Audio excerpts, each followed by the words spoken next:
gangs, but from my experience, what helped me is there's power in numbers. So if a gang sees you alone all the time, easy pickings, pick you up.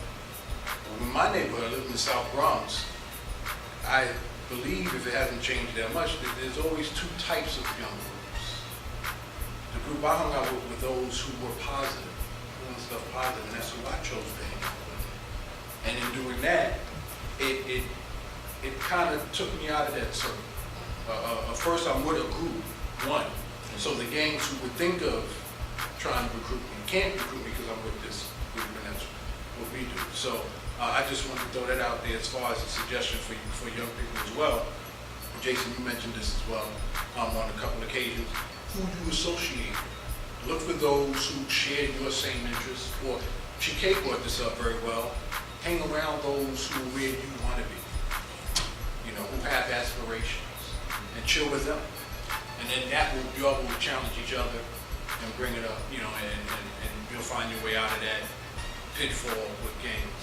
I want to bring up another question as well. I don't know if it's related to our young people or related to young people in general in the community, but how much of an impact do you think online makes on our youth, such as Facebook, you know, I mean, because you hear this thing in the news regarding bullying, cyberbullying. So does that relate from your experiences with young people? I mean, do they, especially women, you know, two women, as a matter of fact, 2 girls committed suicide this year because of that. So, I mean. I was just reading, actually you mentioned that, that there was a gang in East Harlem. They were upset about certain posts that another group on this side had made on Facebook. So they came over to 136th Street and they came to confront them. They brought knives and they were ready for the confrontation. So I think being that we're in a social media age, I think the dialogue, the dissing just gets, you know, it's just done in a different way. And so you get insulted by something someone says on Twitter or Facebook, and then you bring your posse to confront them.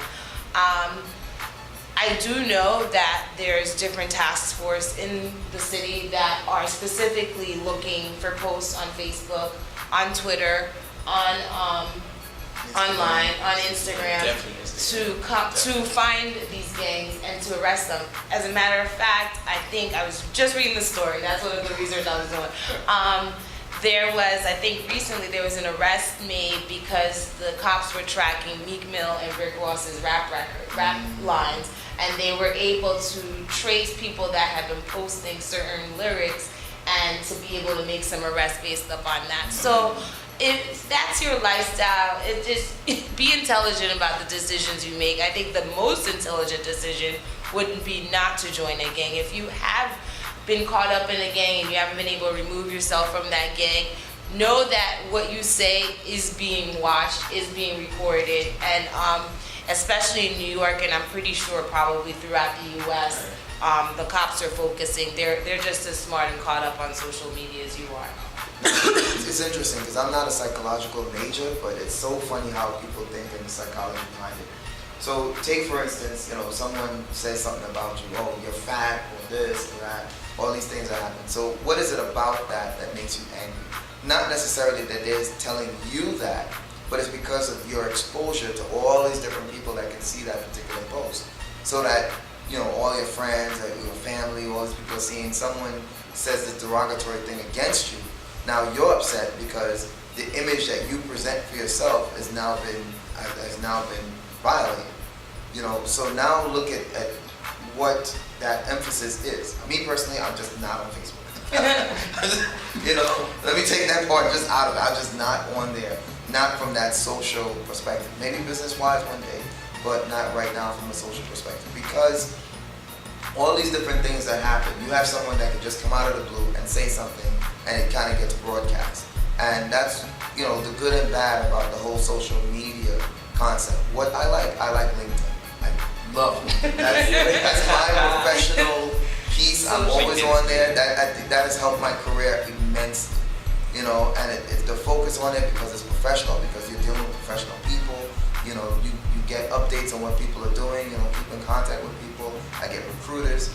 You know, when you decide to do the social media thing and what you're doing, keep in mind of what you're allowed allowing yourself and how you are being advertised and how things can be made up on you or, you know, things can be put out there for you. So that's definitely a big thing. Like I have a friend who uses Twitter to follow up companies because of the stock market. So he wants to know what companies are doing and things like that. So he follows them on Twitter. And that's using that medium in a very positive light. You know, and who knows? I mean, these are the type of things that can help you grow, make your own business, you know, later on. Because you can find out what people do. You can find out what CEOs and executives are thinking about, talking about. And you can be in the know in that realm and separate yourself from, you know, that regular, you know, this person saying this and that, you know. Once you get past a certain age, like teenage years and all that back and forth, you realize that a lot of these things are not important. When you go to work and, you know, you dress, you know, certain code that you dress, certain way that you present yourself, you know, then it doesn't matter what someone says about you because you're getting a paycheck. You know? And that makes you smile every, whatever it is, week, 2 weeks, month, whatever, how you get paid. Well, we're about to wrap it up. I think we're at that hour point.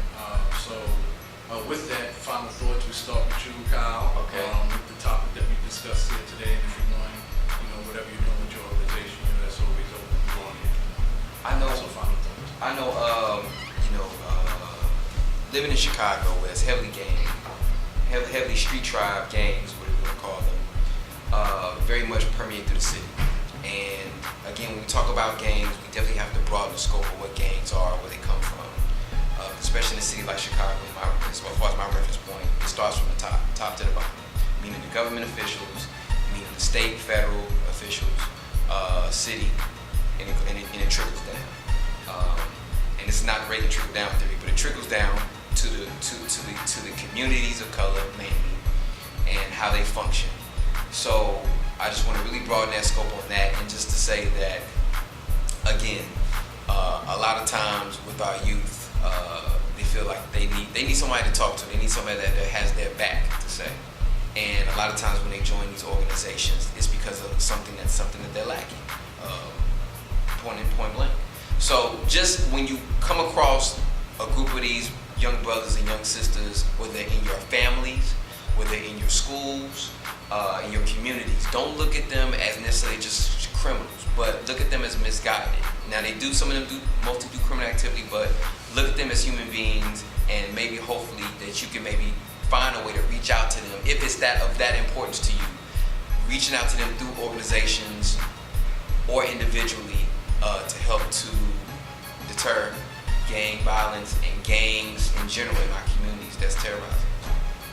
Me personally, I wouldn't sit here and say that the focus of this is to say don't join a gang. The biggest purpose is to think about whatever action that you're doing. That's the most important message that can come out of it. Because if you think about it, whether it's gangs or whether it's even taking drugs, doing drugs, being a drug dealer, whatever it is, or whatever choice that you make, think about it. If you have to sit down and say in 5 years, you write down all the things that you would like to do in 5 years. In 5 years, I want to be able to take 2 or 3 vacations. I want to be hopefully starting a job. You know, I want to start looking towards building a family. Think about writing those things down and say, what would it take for me to get there?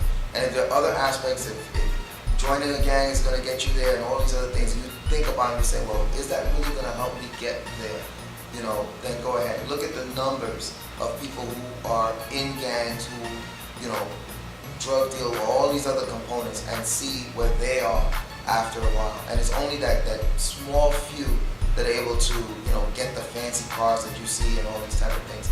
Keep in mind, when you do something what's illegal, society can take that away from you. Always remember that. So whatever you see with the fancy cars and the money and this and that, there are people who have money and bank accounts on the other side of the world and has gotten that taken away from them. So whatever you do in life, if you can keep on that path where you can maneuver and be on that proper way where no one can say, well, you gained this illegally, then you know that's yours. You know that's something you can keep. Once you got it illegally, then it's quote unquote up for grabs by the government. You know, so look at things that way. And the biggest thing also is to, you know, just know who you are as a person and know what you want. I mean, that's something that no one can take away from you. Your individuality is your strongest component. You know, I've had to maneuver in my life. Now I have a corporation. I'm going to make the most of it. And I'm just thankful to be here to give back. And I hope you as an individual watching this, you're thankful thankful about who you are, because that's the most important thing. When you're not at peace with yourself, when you're not thankful about who you are, then you can be swayed into going to all these different directions. I mean, just like we talked about, planning is extremely important. Set goals for yourself and, plan out ways thinking to get there. The other thing I would say is, I usually say, a tree does not make a forest. Find a friend who shares your ideals, or wherever it is you want to go, someone you can relate to, and partner with them. You guys can make yourselves accountable for each other's success. So set goals together with them and hold each other responsible for making sure that you guys achieve what you plan to. Find a mentor. Those are people who will call you, make sure that you're doing the right thing. Those are people who will be there for you. So find people that make you accountable, or that will help you get to where you're going. Now, the pressure from the gangs and all the other stuff will be there, but also make sure you have positive pressure to keep you on the right track. I would say if anyone out there was drawn to this program today because they're facing a challenge in their life in terms of making a decision whether or not to join a gang, I agree with everything that was said here in terms of finding positive resources, knowing yourself, and just understanding that you are living for something more than just the moment and more than just the lure of the current situation and the current gang that you might be facing. I love what Chike said earlier, that there is always a creative way to get out of a problem and to face any challenge. If you give it some time, you think about it, you can creatively address the situation, whether it's removing yourself from the situation altogether, or just finding a different way to approach that person, or just thinking about it in a different way. I'm pretty sure if you put your mind to it, you will be able to figure it out and make the right decision. To piggyback off of Kerri-Ann, I want to touch on technology. Jason mentioned this, in particular, using the technology that we have today to expand your reach. When we were growing up, your network only consisted of the people you had physical access to. Now, you can reach people across the country. You can reach people across the world. So use that technology to your benefit. Whatever you're going through in life, one of the things that you learn in studies regarding your mind, if you tell your mind what it can't do, you automatically limit your ability to do whatever there is. But if you feed your mind with the possibilities of what you can do, this is a secret that entrepreneurs use all the time. When they have a challenge, the first thing they think about is, how can I get around this, or how can I use this to my ability? They don't think this is holding me back. Oh man, I can't do this, I can't do that. They look at all positives before they look at negatives. So use the technology that you have today to expand your reach and reach your goal. Submit your questions or whatever concerns that you have. I will do my best to bring it here to our discussion so that way we're relating to you directly. We're not just creating a topic based on our own experiences, but we're also talking about stuff that's directly affecting you, so that way we can make it more relative to helping you in whatever situation that you're in. That organization, 4Ts.org, is on the website. Check us out. You can reach me through my email, kyleDixon19@yahoo.com. My film production company, Preciseminds, Inc. You can check out some of my videos on Vimeo.com/PreciseMinds. Also, I'm on Twitter. You can catch me at the Twitter at KEZKEASY773. All right, so you can contact me those many ways. All right, two best ways to reach me. One is email, sydnjas@aol.com. The other one is through the 4T's website, since I'm closely affiliated with Kayode and what he's doing. I can be present there on any forums. If you have any questions or anything on there, definitely I can be reached through there. And any questions about consulting and ideas you want for a business, I'm open to that as well. You can check out ReLife's website at relifeinc.org. Yes, RELIFEINC.org. You can send me an email. It's just Chike@relifeinc.org, or you can contact us through the website. And check it out. We have some great videos and content as well that you might be interested in. reach me through the 4T website, and I just wanted to reiterate that one organization that I mentioned before that helps men that have been incarcerated get back on their feet, and it's the doefund.org. It's DOEFUND.org.